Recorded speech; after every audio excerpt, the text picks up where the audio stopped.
안녕하세요. 네, 저는 영유아부를 담당하는 추진희 전도사입니다.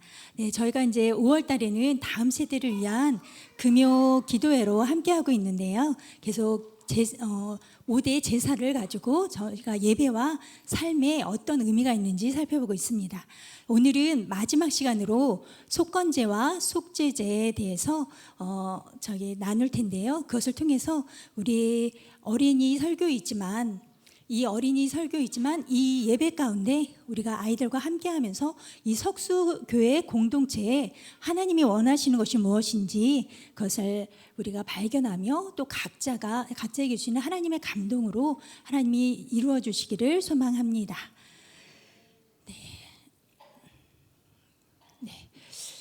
우리 아이들과 이제 설교할 텐데요. 우리 아이들을 위한 설교와 그리고 부모님을 위한 설교를 잠깐 하도록 하겠습니다. 우리 친구들 많이 기다렸죠? 그래요. 우리 이제 하나님의 말씀 들을 텐데요. 전도사님 따라서 이 위에 이렇게 큰 글씨로 나와 있는데, 자, 제목 전도사님 따라서 한번 해볼까요? 속죄제, 속건제, 죄를 용서받는 제사. 네. 자, 오늘 말씀 한 구절 읽도록 하겠습니다.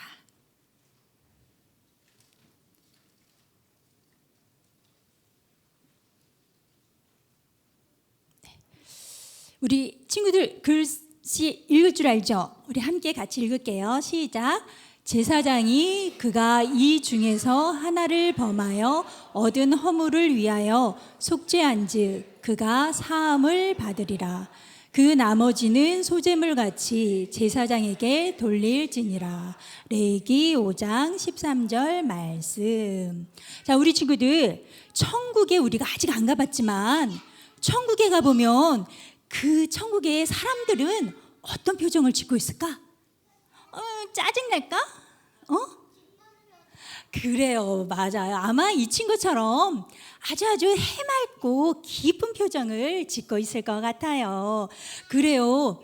그런데 우리도 이게 해맑게 깊은 표정으로 살 때가 많이 있죠. 그런데 가끔은 너무너무 슬프고 화가 날 때도 있어요. 내가 많이 아플 때, 또 사랑하는 사람이 아플 때 슬퍼요. 사랑하는 사람과 이별할 때, 죽을 때 많이 슬프죠. 그리고 전쟁에 있을 때, 내 마음의 전쟁, 또 세상의 전쟁에 있을 때 우리는 너무너무 슬퍼요. 힘들어요. 이 모든 것이 어디서 왔냐면 바로 죄 때문에 이 세상에 들어왔어요. 그래서 아주 오래전부터 이 죄의 문제를 해결하고 싶었어요. 우리 하나님께서 모세를 통해 이 죄의 문제를 해결하는 방법을 알려주셨어요. 그것이 바로 속죄제와 속건제예요. 이 두 제사가 바로 죄를 용서받는 제사인데, 특히 속죄제가 두 제사의 대표라고 해요. 그러면 속죄제는 어떤 제사일까요? 속죄제는 첫 번째로 하나님이 하지 말아라 하는 금지한 계명을 어기는 거예요. 그런데 이렇게 알고 어기면 안 돼요.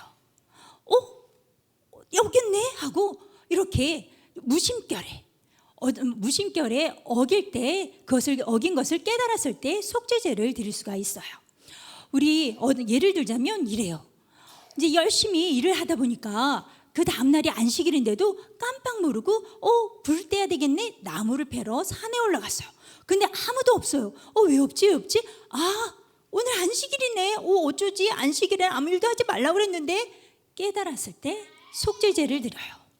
또 우리 친구들, 우리 부모님을 공경하라고 했는데 막 짜증나고 막 뗐을 때가 있어요. 엄마, 나 이거 사줘. 나 이거 안 사주면 안 돼. 나 이거 갖고 싶단 말이야.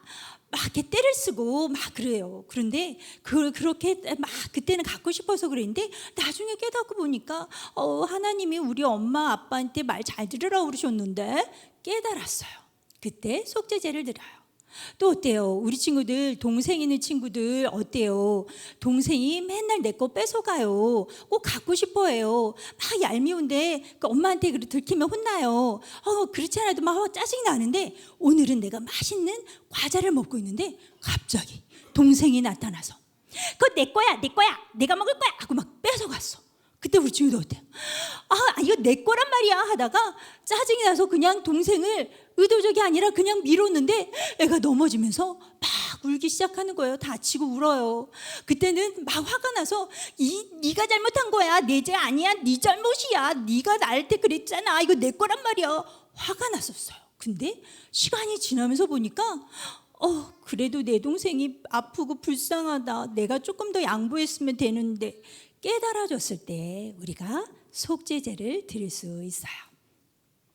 또 속죄제를 드리는 두 번째가 있는데, 그것은 바로 부정결의 문제를 해결하는 거예요. 부정결은 죄의 문제와 달라요. 이건 죄가 아니에요. 이거는 부정하게 여겨지는 건데, 예를 들자면 엄마가 출산을 했어요. 아기를 낳았어요. 아기를 낳았는데 아기 낳을 때 어때요? 피를 많이 흘려요. 그래서 부정하다 여겨졌어요. 또한 이렇게 악성 피부병을 걸린 사람들이 있어요. 이 악성 피부병이 다른 사람들에게 전염도 시킬 수 있고, 이런 악성 피부병이 걸린 사람들을 또한 부정하다 했어요. 또 죽은 사람이라든가 동물의 시체를 이렇게 사체를 만졌거나 이랬을 때도 부정하게 여겼어요. 이거는 죄는 아니에요. 하지만 죄의 결과로 들어온 죽음이라는 것에 매우 가까워져 있다 해서 부정하다고 여겼어요. 그래서 이 부정한 그 정결하게 되는 기간이 지난 후에 속죄제를 드려야 했죠. 그러면 속죄제는 무엇으로 하나님께 드려야 할까요? 이게 똑같이 드리는 것이 아니라 속죄제는 좀 달랐어요.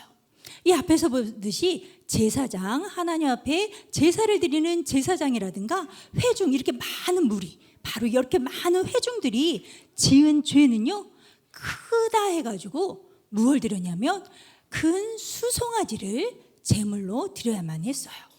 하지만 평민들, 이렇게 그냥 일반 개인 평민들은 제물을 암양이나 암염소를 드렸어요.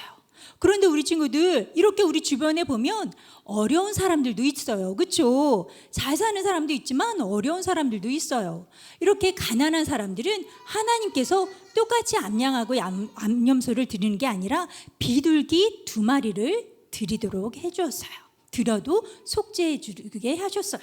그런데 우리 친구들 또 이렇게 보니까 정말 찢어지게 가난한 사람들도 있어요. 먹고 사는 게 힘들어요. 이렇게 힘든 사람들은 하나님이 똑같이 비둘기로 안 했어요. 밀가루에 그것도 10분의 1만 드려도 너의 죄를 사해 주겠다, 하나님이 말씀하셨어요. 이렇게 그런데 우리 친구들, 이렇게 이 속죄는요, 가난한 사람이나 부유한 사람이나 남자나 여자나 노인이나 아이나 모두가 죄를 지었을 때 속죄제를 드려야 해요. 그래서 하나님께서 이렇게 제물에 크고 작은 것은 주었지만 모든 사람들이 죄에 대해서는 반드시 그 죄값을 치러야 한다는 것을 하나님이 이 제사를 통해 알려주시는 거예요. 그런데 이 죄가 또 얼마나 크냐면요, 이게 또 달라요. 여기에서 보듯이 우리가 죄를 짓는 게 단순히 나만의 죄가 되는 게 아니었어요. 내가 죄를 지면 내가 속해 있는 공동체에도 죄가 될 뿐만 아니라 이 성전까지도 죄로 오염되게 되었어요. 그런데 오염되는 정도가 조금씩 달랐어요. 아까 말했던 평민들은 마당에 있는 마당에 있는 번제단, 거기까지 여기가 오염이 되었어요. 하지만 제사장이나 회중들이 죄를 지면 그 죄는 이 성전의 안쪽에 있는 이 안쪽에 있는 분향단, 이 분향단까지 오염이 되었어요. 그래서 이렇게 성전까지 오염이 되어 이렇게 크게 영향을 미추었는데요. 이 죄를 그럼 어떻게 하면 용서를 받을 수 있을까요? 그 속죄제는 어떻게 드릴 수 있을까요? 그것은 먼저 깨달았을 때 나의 죄를 고백하는 거예요. 인정하고 자백해요. 하나님, 제가 이런 거 잘못했습니다. 이런 거 이렇게 이런 죄를 지었습니다. 자백해요. 그리고 이 속죄의 제물, 자기가 드릴 그 속죄의 제물을 갖고 와서 그 제물에 이렇게 손을 얹고 안수를 해요. 이거는 죄를 지은 사람이 그 제물에 안수를 해요. 그러면 이 죄가 나의 죄가 나와 이 동물이 같이 동일하게 여겨져서 내 죄가 이 동물에게 이렇게 전가가 되어요. 그래서 이 죄를 지은 사람이 그 양이나 그 제물을 직접 칼로 죽이게 했어요. 우리 친구들, 나의 죄가 그 속죄 제물에게 옮겨진 건 너무나 기쁜데 그 동물을 죽이는 이 사람의 마음이 어땠을까요? 많이 슬프고 또 한편으로는 너무너무 미안하고 그랬을 것 같아요. 죄가 무엇이길래 내가 이렇게 이 죄에 대한 애통하는 마음이 그 안에 있었을 것 같아요. 이렇게 제물을 죽이면 제사장은 그 제물에 있는 피를 거두어서 성소로 와요. 그리고 평민의 죄는 이 번제단까지 오염시키잖아요. 그래서 번제단에, 그리고 제사장과 회중의 죄는 분향단에 오지요. 그래서 그 피를 이 번제단과 분향단에 각각의 피를 손으로 뿌리고 또 그 기둥에 피를 발라요. 그리고 그 주변에 피를 쏟죠. 이렇게 할 뿐만 아니라 그리고 그 제물의 고기에 대해서는 평민이 지은 그 죄는 오염도가 낮아서 그거는 이렇게 각을 뜬 고기를 제사장에게 가져가서 제사장이 먹을 수 있었어요. 하지만 제사장이나 회중들이 지은 죄는 그 오염도가 너무나 커가지고 도저히 사람은 먹을 수가 없어요. 그래서 그거 전체를 진 밖으로 나가가지고 완전하게 불태웠다고 해요. 그렇게 하고 나면 하나님께서 이 모든 성소에 있는 것을 정결하게 깨끗하게 사해 주셨어요. 그러면 우리는 하나님과 또 이렇게 하나님의 백성으로 깊이 이렇게 연결되어 있기 때문에 우리가 우리의 죄가 성전을 오염시킨 것처럼 성전을 하나님이 깨끗하게 하신 것이 바로 우리의 죄도 깨끗하게 되었어요. 그런데 또한 이것은 이제 속죄제에 대한 것이고, 두 번째 죄를 사하는 제사가 뭐였죠? 바로 속건제였죠. 속건제는 똑같이 하나님이 금지하신 그 계명을 어기는 것인데, 차이는 무엇이냐면 바로 재산에 대한 피해를 입히는 거예요. 그래서 하나님의 재산 또 이웃의 재산에 대해서 피해를 입혔을 때는 속건제를 드렸어요. 하나님의 그럼 재산이 무엇일까요? 자, 우리의 지금에 보면 11조가 있어요. 11조가 있어요. 11조는 어떤 거죠? 내게 있는 모든 것이 다 하나님의 것입니다 라는 고백으로, 신앙 고백으로 드리는 게 11조예요. 그런데 깜빡하고 11조를 드리지 않았어요. 하나님께 정한 헌금을 드리지 않았어요. 그런데 그거를 그냥 깜빡하고 그랬다가 그게 딱 깨달아지면 그때 하나님께 속건제를 드리게 되었어요. 어떻게 드리는지는 조금 이따 함께 볼게요. 그리고 이웃은 어때요? 자, 내가 어떤 사람한테 물건을 이렇게 빌렸는데 그게 어디 있는지 잊어버린 거야. 그래가지고서는 그 사람한테 빌려놓고 잊어버렸어요. 어떻게 해요? 죄송해요. 그렇게 하면 말로만 하는 것이 아니라 이 잃어버림으로 인해서 상대방의 재산을 이렇게 피해를 입혔잖아요. 그렇게 했다거나 또는 이렇게 이렇게 재산의 피해, 그리고 이제 본의 아니게 그 타인이 이득을 이렇게 해치는 일을 했을 때 드리는 것인데, 이럴 때는 어떻게 하냐면 그 원금 있잖아요. 그 원금에 플러스 20%를 더해가지고 그 다음에 속건제인 순양과 함께 드리게 했어요. 그래서 이렇게 하나님께서는 우리의 죄에 대해서 간과하지 않으시고 이렇게 속죄제와 속건제를 통해 죄에 대해 사해 주시는 제사를 드리게 했는데요. 여기에 나오는 이 속건제물의 순양이라든가 속죄제물에 있는 그 제물들은 바로 우리 예수님을 우리 나중에 십자가에서 죽으실 그 예수님을 나타내고 있어요. 우리 친구들, 지금은 옛날 구약처럼 제사를 드리지는 않아요.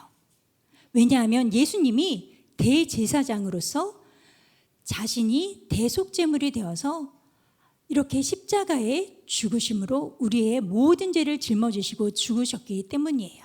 우리가 그 예수님을 믿으면 우리는 죄가 용서받고 하나님의 자녀가 되어 하나님 앞에 나아갈 수 있죠. 그럼 이것이 쉬운 걸까요? 우리 친구들, 우리 죄가 얼마나 더럽고 얼마나 추했으면 아까 제사장과 회중의 죄는 그 고기를 어떻게 했어요? 성소 안에서 제사장도 안 먹고 성소 안에서 태우지도 않고 그 진 밖으로 나가서 완전히 불태울 정도로 그 더러운 오염도가 높기 때문이라고 그랬어요. 근데 우리 예수님이 어디서 죽으셨나요? 예루살렘 성 밖에 골고다 언덕에서 완전한 죽음을 가지셨죠. 그리고 사람이 아닌 하나님의 아들이 그렇게 죽을 수밖에 없을 만큼 우리의 죄는 더럽고 추한 것입니다.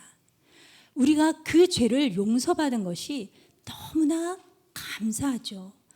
너무나 감사한데 우리가 이런 이 감사함을 그대로 이 감사함을 우리는 예배 가운데 늘 나타내어줘야 합니다.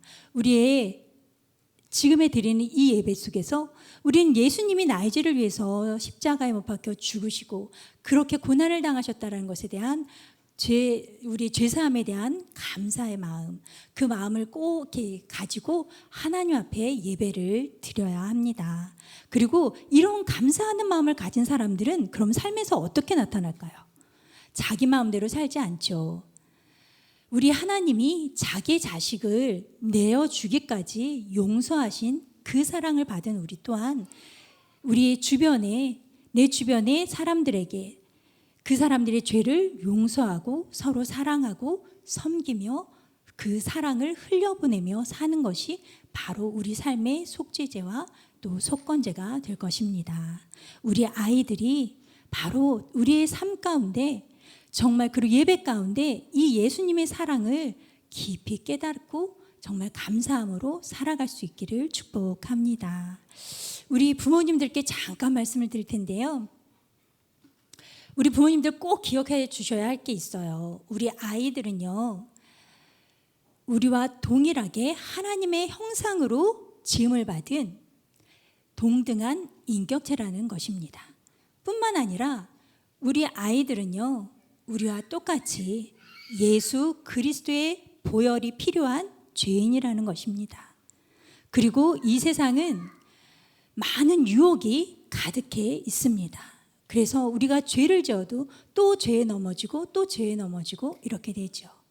우리 아이들은요, 그런데 참 아쉽게도 4살 정도까지는 자기의 죄에 대해서, 잘못에 대해서 제대로 인식하지 못한다고 해요. 그래서 아무리 막 야단을 쳐도 알아듣지를 못해요.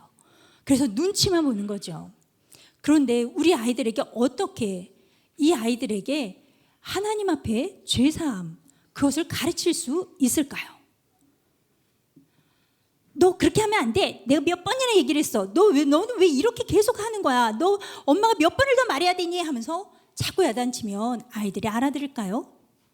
안 그래요. 그렇게 하면 아이들은 수치심만 느낄 뿐이고 눈치만 보게 됩니다. 그럼 이 아이들에게 어떻게 해야 될까요? 이 아이들을 꼭 안고 하나님이 우리의 죄를 자기의 죄로 여기고 죽으셨던 것처럼 우리 아이를 꼭 안고 그 아이의 죄를 위해 애통하며 울으십시오. 그 아이를 안고 내가 울고 내가 이 아이의 죄를 나의 죄로 여기고 회개하면서 하나님 앞에 용서를 구하는 그러한 부모님이 되시기를 축복합니다. 그렇게 하면 그 사랑과 그것을 받은 아이들은 절대 그 안에 수치심이 아닌, 잘못을 했어도 그 잘못을 뉘우치고 돌이키지 수치심 가운데 빠져들지 않게 될 것입니다. 그리고 그 아이들은 자라면서 죄가 얼마나 큰 것인지 하나님 앞에 죄를 짓지 않으려고 노력하면서 하나님의 말씀을 지키려고 애쓰는 우리의 자녀들이 될 것입니다. 우리 믿음으로 우리 자녀들을 사랑으로 그렇게 키워가시기를 축복합니다. 자, 오늘 말씀을 기억하면서